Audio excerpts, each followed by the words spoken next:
Okay, the second area that I'm going to look at with you is the depth perception area again, and rendering using the line weights and also something called grayscale rendering. So here I've done a couple of quick drawings. I've done a little box like we had before. Here I've done, it's either a barrel or a cup or something. You see that I've got an ellipse there and an ellipse here. Same deal, I locked my wrist, and I did the same thing as what I did with the circle. I had my wrist locked, I went round and round and round above the page until I went down onto the page. And the two arcs were done. I moved my page around, I just did my two arcs using my wrist. Over here we've got an old Thunderbox done in construction line as well. So all of these are done in construction line to begin with. Alright, I'm going to start on the box at the top. Now, when you put line weight into a drawing, any outside edge where you can see one surface, that edge should be dark. So this edge here is going to be dark because you can only see one surface, this surface here. This edge here, you can see two surfaces. You can see one surface, so it's going to be medium weight. So the outside edge is going to be a dark weight. So again, I'll get my line sorted out. Looking at the top, I'm drawing that line. Over here, drawing that line. Why am I doing this? This actually makes an object stand out of the page a bit more. Makes it stand out of the page, makes it a little bit more three-dimensional. And I'm rushing it slightly and mucked up that line slightly, but that's okay. Alright, so my outside lines are nice and dark. And my inside lines, I'm going to make a medium weight line. Again, it's all just to do with making it stand up and stand out of the page. Now you'll notice here, it's a little bit lighter. The darker lines are on the outside, it's a bit lighter on the inside. The idea of this is, it's like the light is coming down and striking it here. Now I'm going to use my grayscale. Now my grayscale is just basically like colouring in. Hold your pencil down the bottom of the pencil. I'm going to use either a piece of paper or my finger as a brake. Now you see this? My pencil is going backwards and forwards and it's hitting my finger and acting as a brake so it doesn't go past the line. Pencil's right over on the side. Using the side of the pencil, and I'm using a grayscale technique. So the bottom corner is now very dark because that's where it is the darkest, and you see how it's getting lighter up to that top corner. It's getting lighter up to that top corner, and right at that very top corner it's the lightest of anything.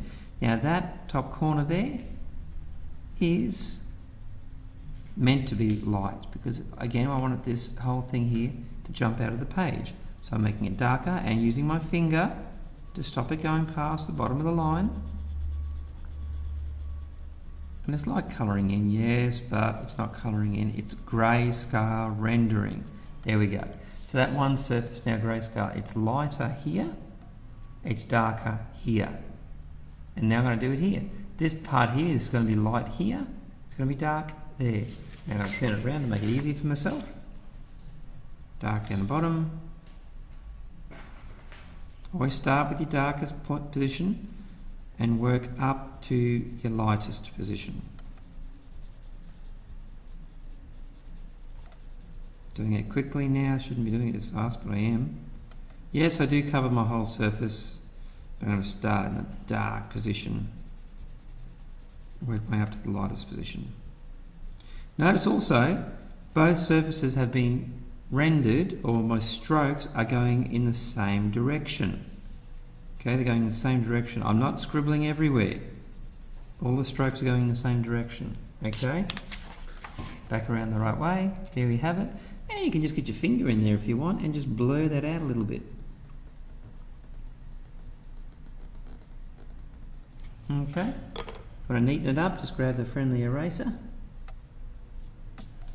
and just fix those edges. Now my final is going to be the top edge. Darker at the back. And that just makes that from a construction line jump up out of the page a little bit better. Okay, have a go at drawing yourself a couple of boxes using line weights and then grayscale rendering. There you go, and 5 minutes later, with a little bit of detail, and you can see a little bit of the grayscale rendering, I've made this, what was the little lines on this page, jump out to be like a little thunderbox, okay? You can see I put a little bit of stepped lines in there to show like a weatherboards.